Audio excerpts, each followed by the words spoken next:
관련해서 원자력 안전위원회가 지난 2월 27일 새벽 1시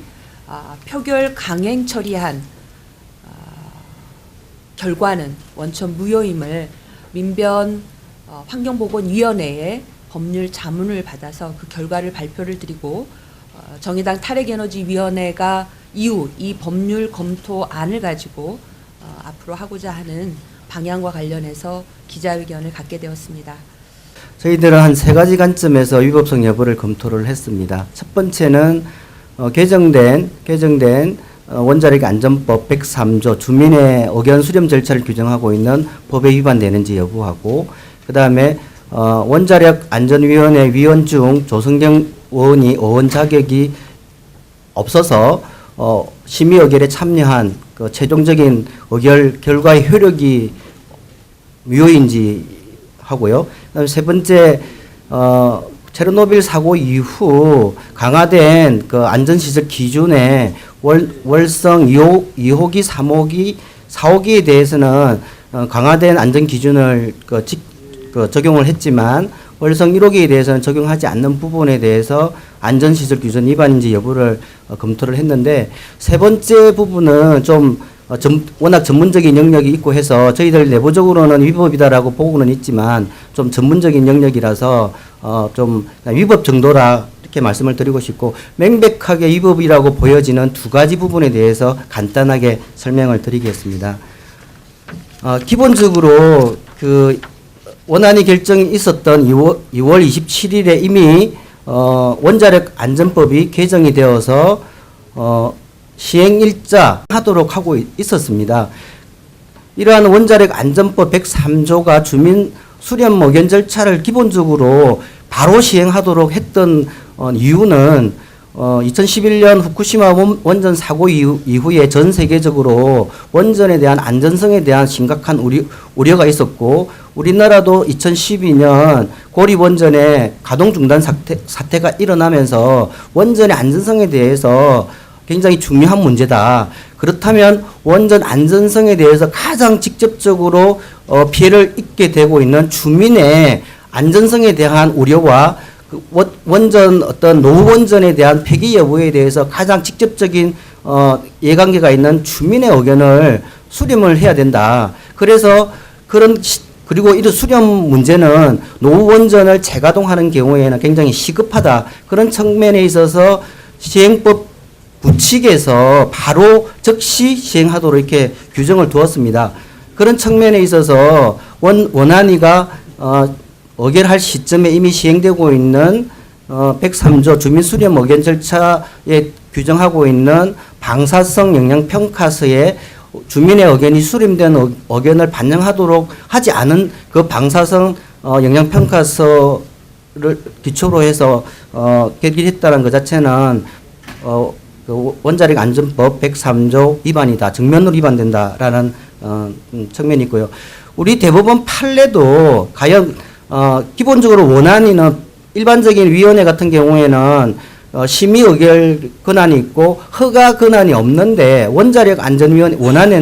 원안위는 원안위에서 심의 의결하면 그 자체가 허가 처분의 효력이 있기 때문에 이런 허가 처분과 관련해서 대법원은 과연 허가 처분 시에 시행되고 있는 어떤 규정을 적용해야 될지 여부에 대해서 대법원은 허가 처분 시에 시행되고 있는 법을 적용해야 된다라고 확고한 판례로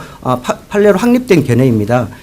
그렇다면 원안위가 2월 27일 날 결정할 당시에 결정 그 자체가 처분이기 때문에 당연히 처분 시에 효력을 발생하고 있는 원자력 안전법 103조를 적용을 해서, 그렇다면 이미 제출된 방사성 영향평가서가 있다 하더라도 보완을 했으라도 주민 의견을 보완을 했으라도 해야 되기 때문에 이러지 않고 바로 의결한 것은 대법원 판례 기준에도 명백히 위반된다라는 것입니다.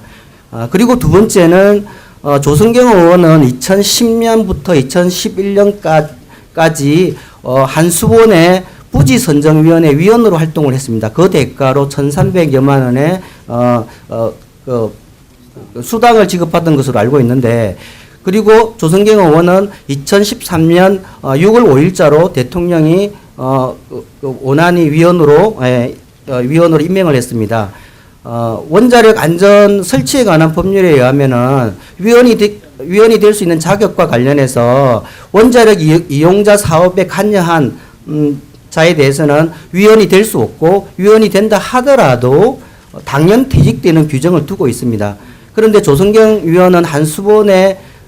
부지선정위원회로 활동한 사무를 수행했기 때문에 한수본의 부지선정 업무는 한수본의 핵심 사업 중에 하나입니다. 그렇다면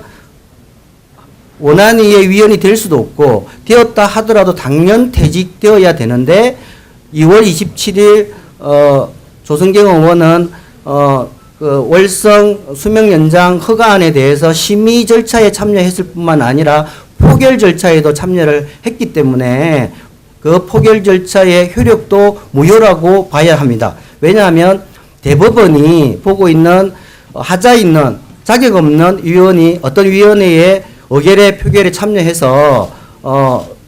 그 표결 결과에 대해서 효력 여부에 대해서 대법원이 제시하고 있는 기준은 두 가지입니다. 첫 번째 기준은 어떤 하자 있는 자격 없는 위원이 심의 과정에 참여하게 되면 그 심의 과정 의사 형성에 객관성, 중립성, 공정성을 해치기 때문에 설령 무자격자를 배제한 의결 정족수를 충족한다 하더라도 그 의결 결과는 무효다라고 봅니다. 그 다음에 두 번째 기준은 기본적으로 그 원안위의 구성 인원은 9명을 규정하고 있는데 그 9명을 규정하고 있는 취지는 단순하게 수치의 개념이 아니라 원안위의 위원으로 될 수 있는 것은 핵에 관련된 원자력에 관련된 고도의 전문성을 가지고 있고 그 전문 위원들이 고도의 전문적인 최고의 어떤 지식과 경험을 토대로 해서 최적정의 어떤 판단을 내려야 된다라는 그런 전문가 그룹의 어떤 그 결단에 대해서 존중해주는 그런 의미가 있기 때문에 원안이 후인으로 구성되지 않는 그 구성 자체의 문제를 기준으로 해서 설령 위원회 무자격자가 관여해서 의결 종족수를 충족했다 하더라도 대법원은 구성 자체의 문제로 인해서 무효라고 보고 있습니다. 그런 측면 두 가지 명백한 측면에 있어서 2015년 2월 27일 원안위가 결정한 월성